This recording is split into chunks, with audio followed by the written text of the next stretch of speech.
The Common Core state testing is in place in 2014-15, where we are right now, is the first year of full implementation.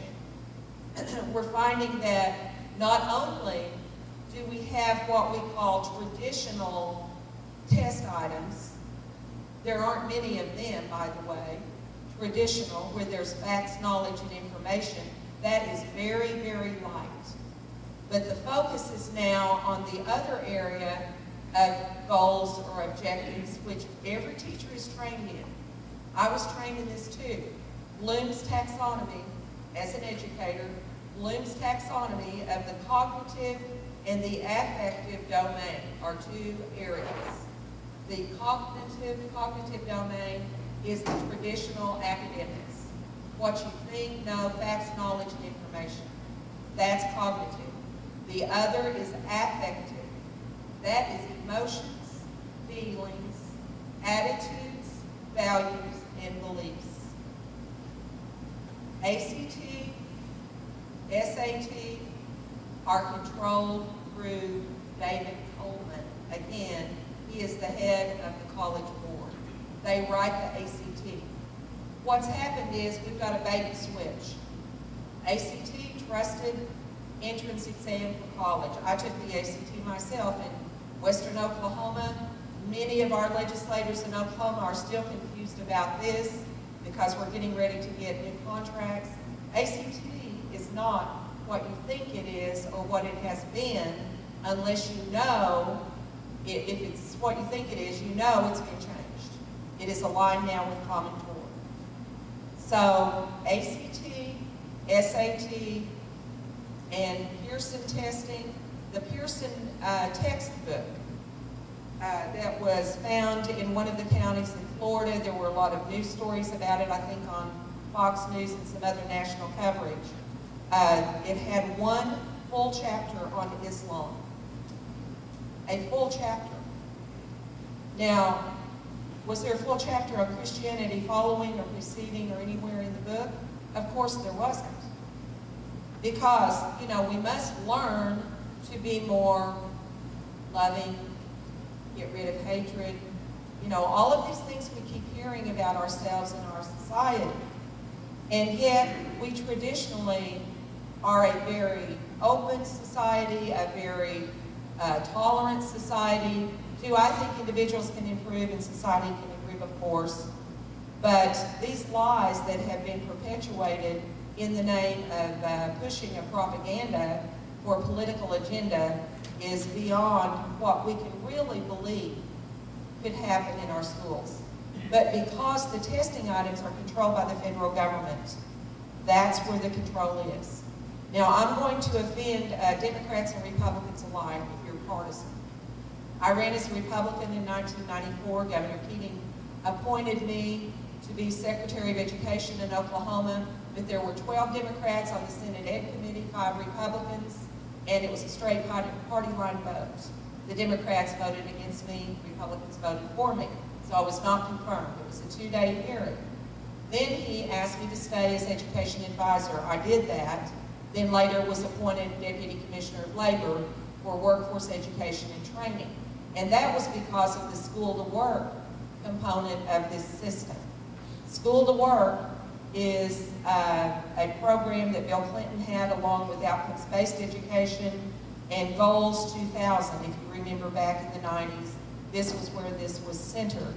But again, Clinton didn't get all of his agenda in, and he tried it through federal legislation. And we had people in Washington fighting that. We got a lot of it stopped. In the state of Oklahoma, we killed outcomes-based education and removed it from our law. The woman that I ran against, the incumbent Democrat, held a press conference after I got 49.5% statewide. She put up a blackboard, drew a slash through OBE on the board and said it's dead and buried in the state of Oklahoma. She made a show of it. She wanted the state to know she is turning away. Why? Because she nearly politically lost her seat. Governor Fallon, this spring, this summer, in June, when she finally signed our bill to repeal Common Core state standards in Oklahoma, said, Common Core is toxic. And then to her friends, politically toxic, she says. Yes, politically toxic because it's toxic to the children, and the parents knew it, and the teachers knew it enough statewide to get it stopped. You're not going to get everyone in your state to agree or understand about this, but you need enough votes to get it out, okay? You're going to lose some friends. If you've got friends that are in education who have loved it, or they may be unhappy with you for a while, and they may never understand, but you know what? This is the price we pay to do what we know is right when we do our research and see what this is. Because I will guarantee you, as an educator, I had to become educated about education. I did not know the political side of education. I went to school, I went to high school, grade school through high school, in Oklahoma schools, public schools. I didn't have friends and family that were in private schools. That just wasn't our way of life. My grandfathers were both farmers and ranchers in western Oklahoma. We had one-room schools. There were 101 one-room schools in western Oklahoma in the early 1900s. 101, in one county, I'm sorry, in one county. We have 77 counties. So that's a lot of one-room schools where the settlers were, where the pioneers were, where the people came. My great-grandfather came in the land run in 1889 and was a doctor in Texas. He'd been in the Civil War. Prior to that, his family came out of Georgia. He was born in Marietta, Georgia. And they came to Arkansas, where his father bought land. They didn't have slaves when they got to Arkansas in the early 1800s. The family had in Georgia back a few generations earlier, but they were pioneers. They were not, they were very independent people. They were not in a lifestyle of living dependent upon that lifestyle. So they came to Arkansas. My great-grandfather was in the Civil War as a Confederate soldier. He came out, he lived, his parents had died, he went into Texas, became a medical doctor, came in the land run. Now these are independent people. They educated their own children. They had Christian beliefs. I've got a family book that one of my cousins, 2 generations back, wrote about our family, and it was all about the Bible, the wagon wheel, the rifle. You know, they came across the West. And so in western Oklahoma, I have 2 grandpas that served. Each of them served on the school board. Different school systems in the same county, Roger Mills County. And I didn't grow up being taught John Dewey's philosophy in the classroom because our teachers didn't teach that. We didn't have liberal extremist philosophy being pushed down our throats. Now, I know that was happening in some schools because John Dewey was out there and he was affecting some administrators in some schools. But until we had President Johnson, who brought in the Great Society in 1965, put in the Elementary and Secondary Education Act, and through that was a door that later George W. Bush, you see, Democrat, Republican. Okay, I'm not a partisan person in that if my party, the Republican Party, is on the wrong track with a top-down system, I'm not going to like it any better than I liked it when it was Bill Clinton. It's not because it's Obama, it's not because it was Bill Clinton, it's because it's a principle that is operating against our freedom and our best interest. So in 1994, we got rid of OBE, and this year, we got rid of Common Core as a law. You have to get rid of the testing too. Common Core aligned tests have to be written into your law to repeal Common Core. Because we could have had Common Core just by the testing, because the testing is driving our system now. Teachers will lose their job if students don't pass the test. Students will not be promoted unless they pass the test.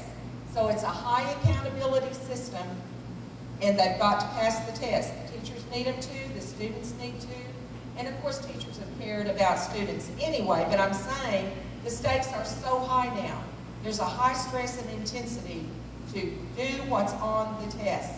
The test will change the curriculum, and who's deciding what goes on the Common Core test, the Obama administration. Are we concerned about the national sexuality standards? Yes. They are not in Common Core. Now, officially, they're not in law. They're not required in the state of Alabama as far as I know, but are we seeing curriculum like that? Yes. Across the state in some classrooms. Now, when the fire lights up, the curriculum may go away because the school board can get rid of it. Just like they did the history book I was talking about with Islam in Florida. They got rid of that. And of course, the Islamists were very upset about that because they thought that was unfair, and we heard all of that, backlash. But we have local control, except I heard a conversation earlier, not trying to eavesdrop, but I'm very aware of in our state as well. There are associations and organizations that are controlling our local school boards, our teachers, and our educators, our administrators, the State Administrators Association, the State School Board Association, the Teachers Union in Oklahoma, all control what teachers know and think about any program that comes down the pipe. So don't think that if you're a parent or you're a grandparent, you're a citizen, you're a single person in the community, you're a young person just graduated, that you might not know more than a teacher or an administrator about what they're doing in the classroom as far as what it really is and what it will become. Don't discount your ability to understand it, because they are not getting that information unless they're doing their own research. So let's just remember, we are the land of the free.